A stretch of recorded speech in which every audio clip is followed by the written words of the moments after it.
Welcome to WO50 Women Over 50 Embody Wisdom and Wellness. Hello, my name is Corinne, and I'm here with my BFF, Eddi. And today our topic is where peace resides, finding calm here, now. Now, during these challenging times on the planet, where is the peace? Where is the peace? Let's find it. We're going to tell you where to find it. Yep. We had a really nice conversation about how to find it, how busy our lives are, how stressed the world is, how to tell the difference between, what's coming from outside when you're feeling stressed from watching too much news and what to do about it. And it felt really peaceful talking to you, didn't it? It did. It felt really peaceful. Like I felt this undertone of peace during this conversation. That's good. So if you need some peace, this will be a good podcast to listen to. Good. We hope you enjoy it and find peace. Peace. Hello, my BFF. Hello, my friend, my BFF Kin. How are you doing? I'm good. Good. I'm excited. I'm heading to Canada soon. By the time this podcast posts, maybe I'll even be back from Canada. Yeah, the beautiful, beautiful weather here that we're having. It's great. It's beautiful. And you get some cooling temps from the heat in Nashville right now. A lot going on in the world, too. There's a lot going on in the world. We thought we'd talk today about the importance of, finding peace here now. So the title of today's topic is Where Peace Resides, Finding Calm Here Now. Because people keep asking me, how are you doing? How are you doing? And I'm like, I'm golden. I'm great. I have not gone anywhere since I got back from India in late February, early March. I don't know if I've ever been in one spot so long in many years, enjoying my garden. And I just feel like I'm able to do my practices every day, have a really peaceful life. And then when people come in from the outside world that are all stressed out, or they'll call me on Zoom or FaceTime and you need some peace, I'm like a little haven here at Ivy House for some peace.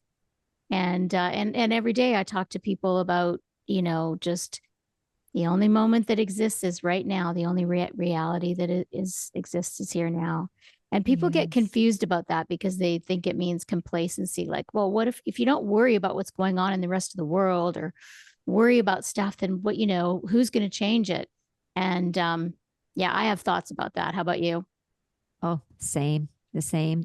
There's always chaos in the world. There's always something going on. And, I think the solace comes from trying to find peace within yourself in it. Because, when somebody's really upset and you can feel it and then you get wrapped up in it. And before you know it, I mean, this was, say, years ago. I catch myself more now because of awareness, but you get caught up in it. And before you know it, you're red in the face and you're on the path and you're just as much involved. And now I realize that, and I watch people doing marches and different things like that, and for good causes and wonderful, their hearts are there, the compassion is there. But I feel now I can sit back in peace, and I don't have to be in that march. I don't have to be out for that cause. I can sit and hold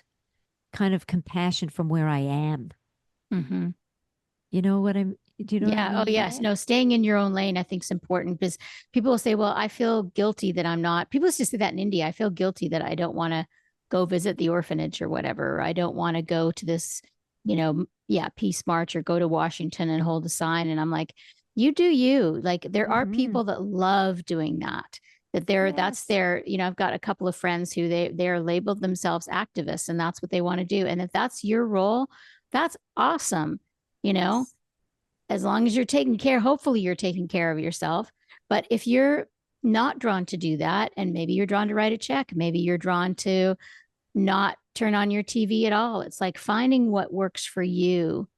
And then you're shining your light and you're putting good vibes into the world. So I think there's times to have difficult conversations about what's going on in the world or about what politics or whatever it is, there's certain times to have those conversations, conscious, compassionate conversations, but not like bitch sessions, Yeah. like Yeah. having, I don't have that many of those conversations because I'm not in a place to make policy. I can't, so I feel like I can best serve the world by sitting here at Ivy House and welcoming people in, and people that come here, feeding them, sending them stuff from the garden, giving them tools to Mm. take peace back with them. That's my role. Yeah. And I feel that way too yeah, in my, office when people come in and they're stressing about something. It's whether it's something they're eating or their life, or, there's major life changes happening, major stressors in their lives. And it's just finding that place to kind of recenter, just to go, okay, gotta get my thoughts together around so many things. And when we have the news influencing our day, things that happen outside of our own little world, right? It does kind of bleed over. And that's the time we have to, check in and go, do I turn the news off now? How many times do I need to hear this again? Even this is so wild. I was at my mom's and I hadn't seen some of the news clips, and because I knew from 9/11 and experiences before, when you get caught up in it, it really affects your day. You don't realize how much it's kind of creeping into your cells and the stress, and you're feeling it, and it's affecting our being. And my nephew's standing there and he's like, you know, there's been some other presidents this has happened to. And he starts talking about, I said, oh, you mean John F. K. And he goes, well, there's been all kinds of things. I mean, there's a guy, Harris. And I went, Harris? Who the heck is Harris? So I get on my computer and he was born in 1793. I'm going, oh, okay. Thanks for that information. I'm not sure what happened there. Oh, yeah, there was conflict there too, he says to me. I go, you're too smart. Yeah, he that's loves hilarious. economics and world events, and so Yeah, and yeah. we also are affected by these things even if we don't turn on the TV. We're certainly affected with them when we turn on the TV. That's more, obvious.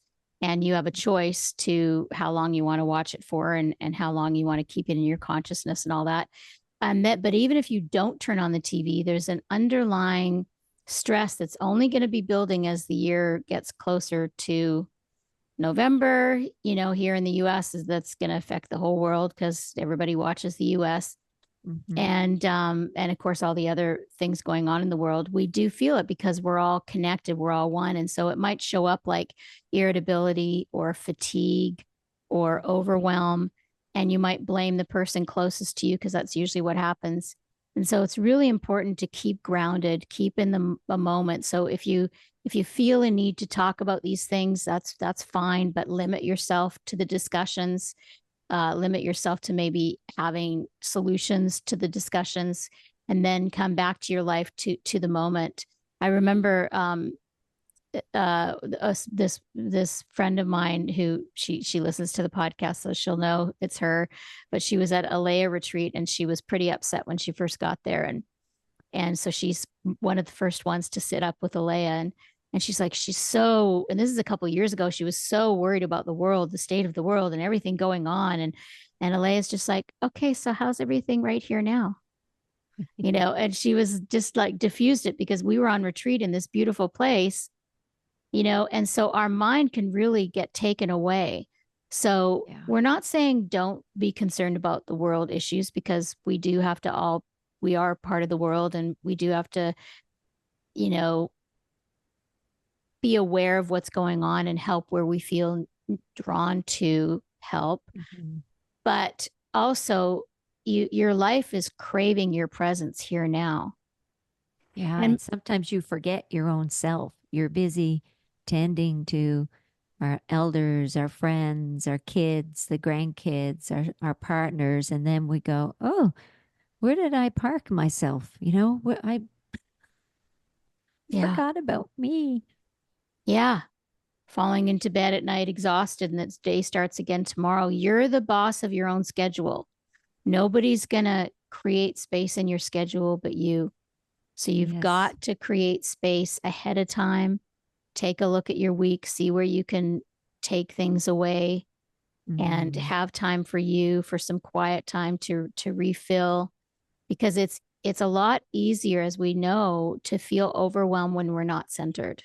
Hmm. So when we're That's pretty right. grounded, we're more resilient. It's kind of like a Hmm. healthy tree. A healthy tree that's flexible and blows, and when if a storm comes along, that tree is fine. But if a Yeah. tree doesn't have the right nutrients, it's kind of half dead and stuff, storm comes along, it can tear it up at the roots. Yeah. And so we're like that too. It's like when we're solid and looking after ourselves, our nutrition, our state of mind, our sleep, our all of that, then we're more resilient to be able to handle the natural challenges that come either personally in our lives or in world events as they happen. Yeah. Yeah. And I have to practice that every day. Every Mhm. day. My life is so full. And even some events I did last week and, had some incidences where actually I was forced to take time to myself because I needed my body to heal. And like it's amazing. And often we say, don't wait for an accident to stop you. Make Mhm. sure you're working it in because then maybe we'll have less. I don't know. Does that, we Yeah. only know by how much we put it into practice, but I'm doing a bit more of that definitely in my life, making the space for breathers and time and yeah. Yeah, transition. I'm a big person with space and transition time. So Hmm. looking at your day and making sure you have transition time, like even when I'm in between clients or, whatever it is, busy day, I make sure, if I've got to work late into the evening, then I've got 3 or 4 hours to relax later in the day before I have to work late in the evening or whatever it is. I'm when I'm creating, because I create my own schedule. I've always done that actually, because I've always sort of worked physical, whereas it before I was doing massage and stuff, or Hmm. teaching yoga, it's all physical stuff. So I would look at my schedule and make sure I had always space and transition time.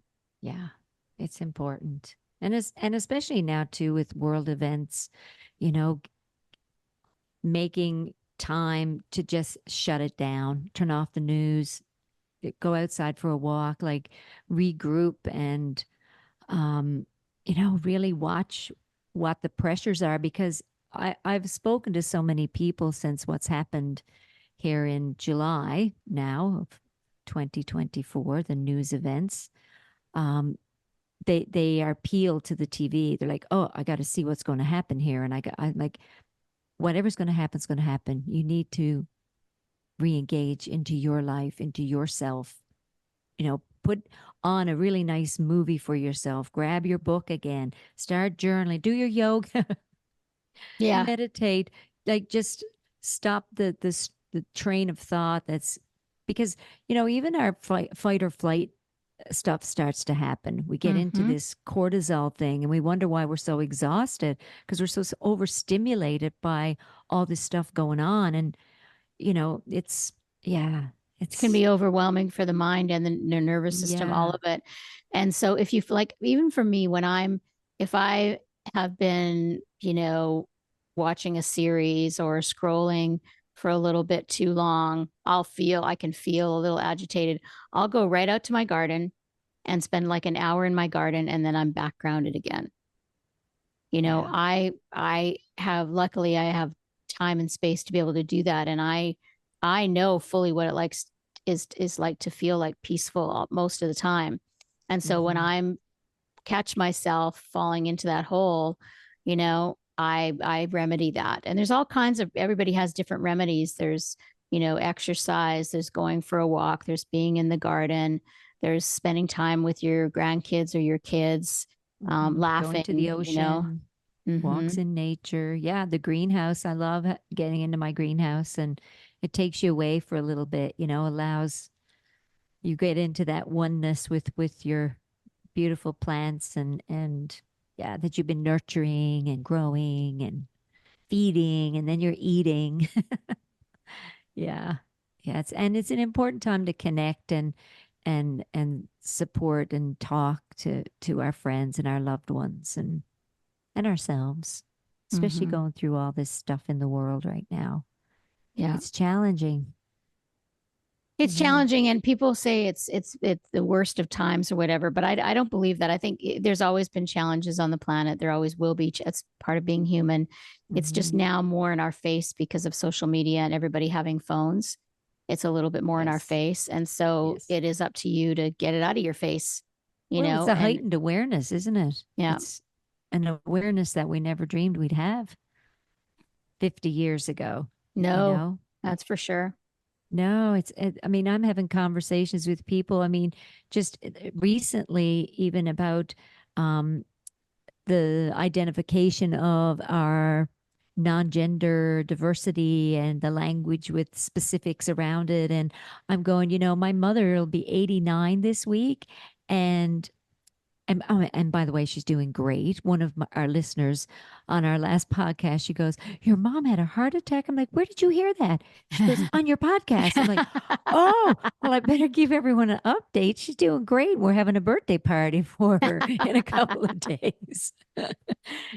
But in her lifetime now, she gets to, enjoy drag performances and the beautiful language around um diversity and neurodiversity and how we are as like she stopped labeling, right? There's no like it's amazing how it's fallen away.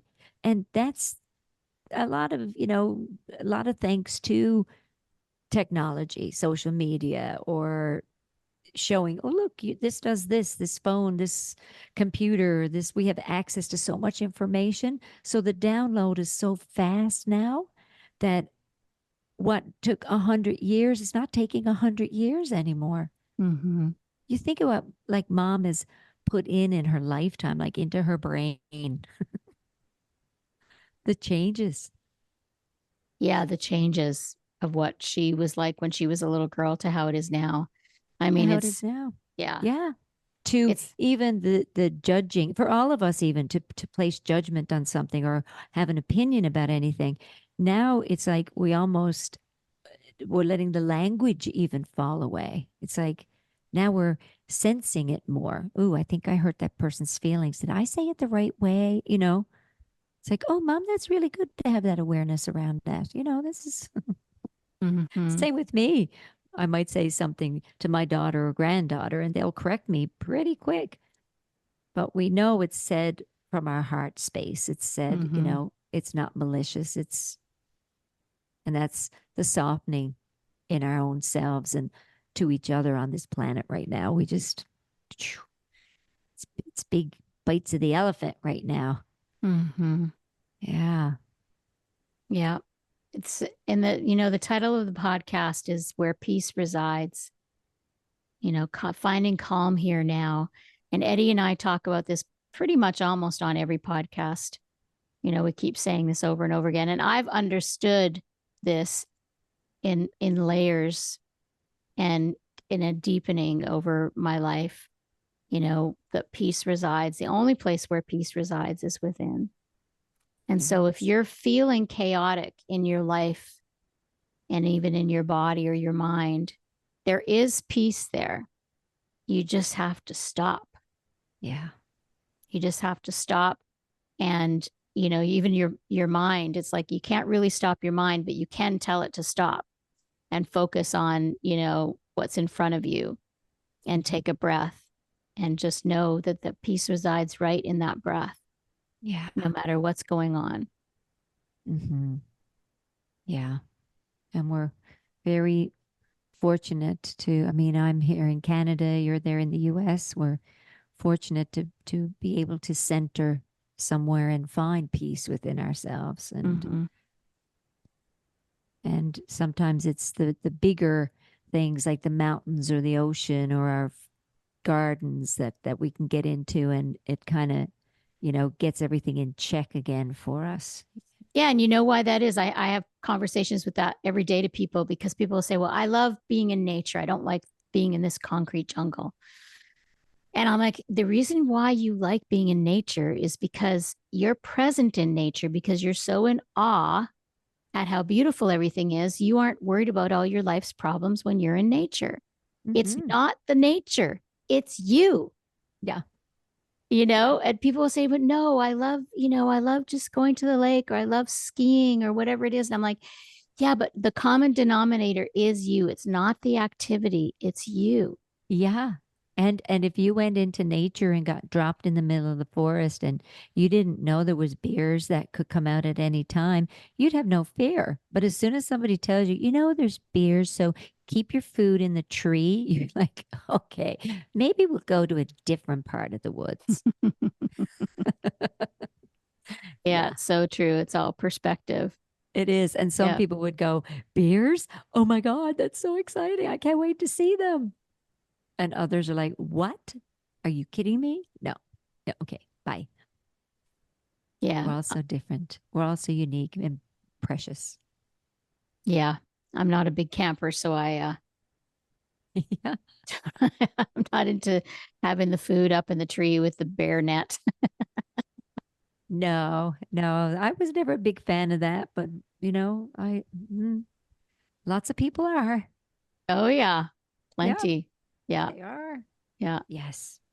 Yeah, so that's the what we wanted to share today was just, we know there's a lot of things going on in the world that are cause for concern, cause for worry, cause for unrest, but you do have peace within you. And I encourage you to sort of own that and find that in the different points, different points throughout the day, different moments of your life, by just pausing and taking a breath and feeling that peace that's in each moment. It's why people love to go to yoga class. I'll take people through a little mindfulness, present moment, even a guided awareness through the body. And then I'll say, okay, what word do you feel? And I'll hear peace and, um, quiet and softness and stillness and all these beautiful words. And I'm like, okay, that is you. That's not the yoga. Yeah. It's not the yoga. It's just the fact that you've just stopped. Hmm. Yeah. Yeah, Do you still have that poem? Because I I feel like do. maybe Eddi had found this poem that we'd talked about at the beginning before we got online about doing it. And then we were concerned it was a little long, but I feel like we've maybe set this up now and we've talked about the importance of being still and stopping. So if Yeah. you have the time right now to listen to this, and you can even pause and really tune in to this, it is not a short poem, but it's not like super long, but it is quite beautiful. It has a few verses and it really spoke to me today, actually, just before the we started the podcast. And um, the poet is Pablo Neruda, and he wrote this beautiful poem called Keeping Quiet. And it says, now we will count to 12, and we will all keep still. For once on the face of the earth, let's not speak in any language. Let's stop for 1 second and not move our arms so much. It would be an exotic moment without rush, without engines. We would all be together in a sudden strangeness. Fishermen in the cold sea would not harm whales, and the man gathering salt would look at his hurt hands. Those who prepare green wars, wars with gas, wars with fire, victory with no survivors, would put on clean clothes and would walk about with their brothers in the shade, doing nothing. What I want should not be confused with total inactivity. If we were not so single minded about keeping our lives moving, and for once could do nothing, perhaps a huge silence might interrupt this sadness of never understanding ourselves and of threatening ourselves with death. Perhaps the earth is teaching us as when everything seems dead and later proves to be alive. Now I'll count to 12, and you keep quiet, and I will go. Beautiful. So we hope you spend some time in quiet today, this week, and notice if you feel overwhelmed and try to tune in. And remember the podcast we had, I think I've posted already, maybe not, 3 fingers pointing back. Yeah, I will have posted it by now. That whenever you're pointing out and concerned about other things happening in the world, just look at what's happening here now with you. Yeah. Thank you for listening. We love you. Peace.